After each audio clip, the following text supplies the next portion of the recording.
Salut tout le monde, aujourd'hui une vidéo un peu spéciale où je vais vous donner des conseils sur comment établir une bonne collection de fossiles ou les fossiles du terrain au musée.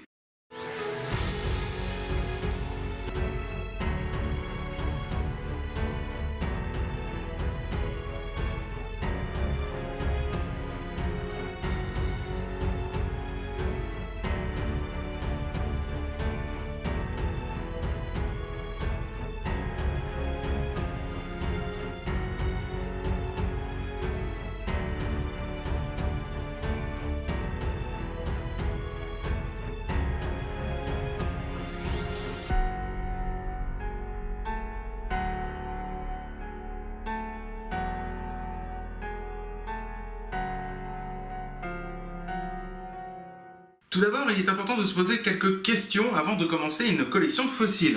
Où chercher? Quoi récolter?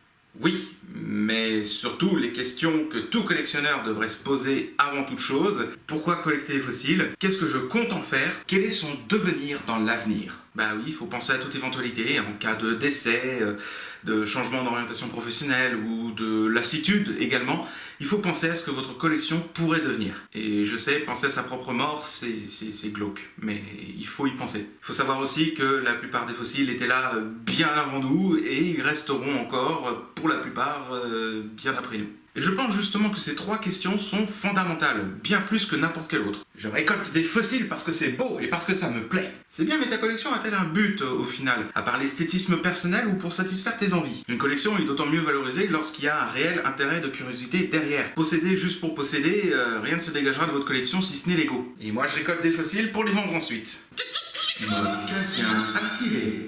Ah désolé, mais c'est l'attitude que je déteste le plus. Alors je vais pas faire un énorme speech sur le fait que lorsque les gens achètent des fossiles, ils contribuent à la destruction de certains sites fossilifères. Bah oui, plus la demande auprès du vendeur augmente et plus l'extraction légale, mais surtout illégale, va augmenter elle aussi. Et moins le chercheur qui étudie le fossile aura des données pour les statistiques. Parce que si vous croyez que la paléontologie c'est uniquement des fossiles, c'est également des maths. Et je vais pas vous refaire l'anecdote sur le fait que j'avais croisé un mec une fois dans la carrière privée où je vais.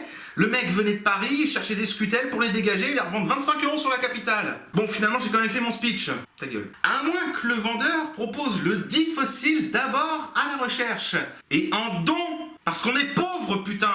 Et là, du coup, je détesterais un peu moins le vendeur. Mais on va pas se mentir que c'est surtout l'extraction illégale qui arrive très souvent. Mais on reviendra sur la législation dans un autre épisode de cette série. Alors, attention, je ne mets pas tous les vendeurs dans le même panier, hein. Il y en a qui sont très réglo. Donc merci de ne pas faire d'amalgame. Outre cette intense réflexion que doivent vous apporter ces questions, il est également important de se poser la question de que collectionner. Et là, plusieurs choix s'offrent à vous. Votre collection peut se référer à une localité précise, toute époque confondue. Par exemple, la commune de Douai en Anjou, où il y a du Tortonien, du Crétacé, du Jurassique, du Carbonifère et des roches plutoniques. Ou alors elle peut se référer à une époque précise, toute localité confondue. Par exemple le Tortonien dans toute la France, ou dans le monde entier. Ou alors elle peut se référer à une roche spécifique. Le tuffeau, le falin, les calcaires à anthroc, ou le granit. Ah non, il n'y a pas de fossile dans le granit. Ou alors elle peut être monogroupe, multigroupe, toute époque et localité confondue. Par exemple tous les rongeurs de toutes les périodes confondues. Ou alors tous les groupes d'animaux, sur plusieurs localités et plusieurs périodes précises. Ou alors elle peut être d'ordre pédagogique, posséder plusieurs fossiles de plusieurs localités, de plusieurs âges, pour montrer la diversité du vivant à travers les âges. Ou alors elle peut être tout ça à la fois. Mais c'est pas une bonne idée, surtout en termes de gestion d'espace et de moyens financiers. De mon côté par exemple, ma spécialité en paléontologie, c'est les falins tortoniens du bassin de Douai-la-Fontaine.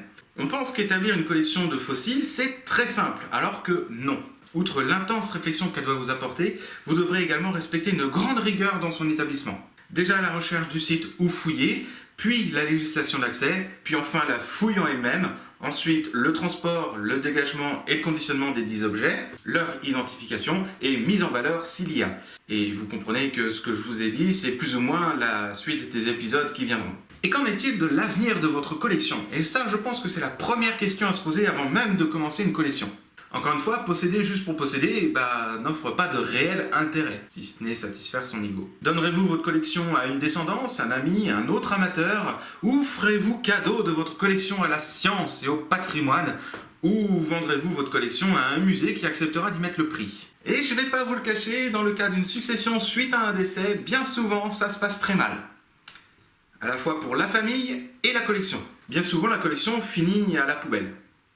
Et là, c'est pas une expression, c'est dans le cas littéral. Genre, vous prenez les cailloux, vous les foutez à la poubelle.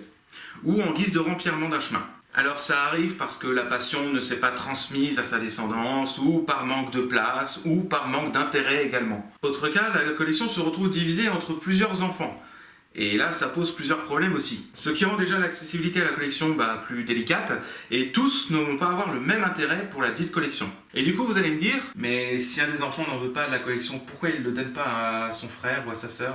Eh ben, les héritages et les liens familiaux, c'est très délicat. Donc parfois, c'est juste de la rivalité, c'est juste pour faire chier l'autre, et parfois, c'est à cause de la distance, etc., etc. Bref, ça reste très compliqué.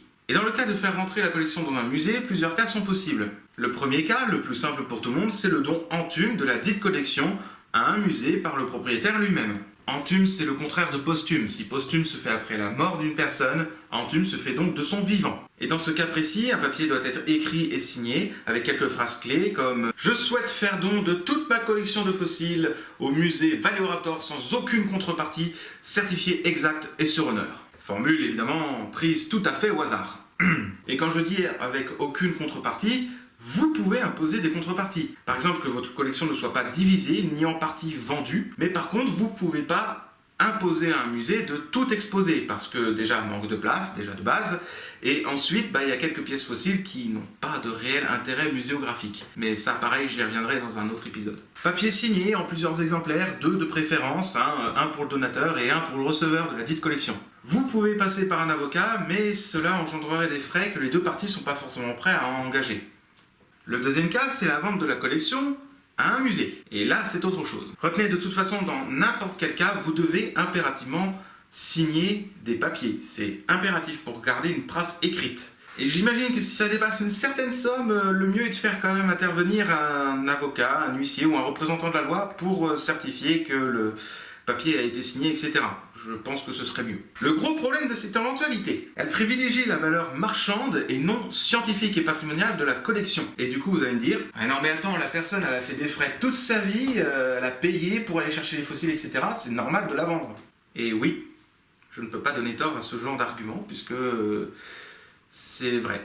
Pour en faire moi-même des frais, j'y consens. Mais quelque part, personne ne me force à aller chercher les fossiles sur le terrain. Je le fais parce que ça me plaît, je le fais par passion aussi. Surtout pour l'argent. Mais ma morale, et c'est un avis personnel, attention, c'est de me dire que je préfère que ma collection soit conservée de manière sûre et certaine dans un musée local, puisque ma collection est avant tout d'ordre scientifique et patrimonial, surtout patrimonial en fait, plutôt que vendue à un musée qui se situera on ne sait où, certainement aux États-Unis, au Japon ou en Chine, et qui fera certainement n'importe quoi avec la collection, malgré les papiers. Mais bon, mis à part mon côté moral de la chose également, c'est surtout que les petits musées en France, et surtout les musées locaux, communaux, ils n'ont pas forcément d'argent. Il manque de personnel, de place, d'entretien et de visibilité, faute de budget. Alors admettons, je veux vendre mon incroyable collection à un musée, et ce sera forcément un musée qui acceptera d'y mettre le prix.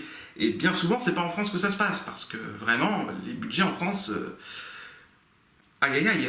Et c'est bien dommage d'en arriver là. Et surtout, la question qui arrive après aussi, c'est qu'est-ce que la personne va faire de cet argent, surtout si elle est en fin de vie. Oh écoute, les humains, ils sont comme ça, l'argent est plus important que la science et le patrimoine. Donc mis à part mon côté misanthrope de la chose, ça se comprend. L'argent, tu peux plus facilement le transmettre à tes descendants, et tu peux également le dépenser pour justement te soigner un peu mieux et rallonger un petit peu plus ta fin de vie. Voilà, j'espère vous avoir fait réfléchir sur le sujet et comment bien démarrer une collection de fossiles, ou du moins la réflexion de l'établissement de cette dernière. Si vous aimez ce début de série vidéo, n'hésitez pas à le signaler par un pouce d'iguanodon et également un commentaire pour donner votre avis sur la chose. Pensez à Facebook, Twitter et Utip. Abonnez-vous également si ce n'est pas déjà fait. Je vous souhaite de bonnes paléodécouvertes. Que l'évolution soit avec vous.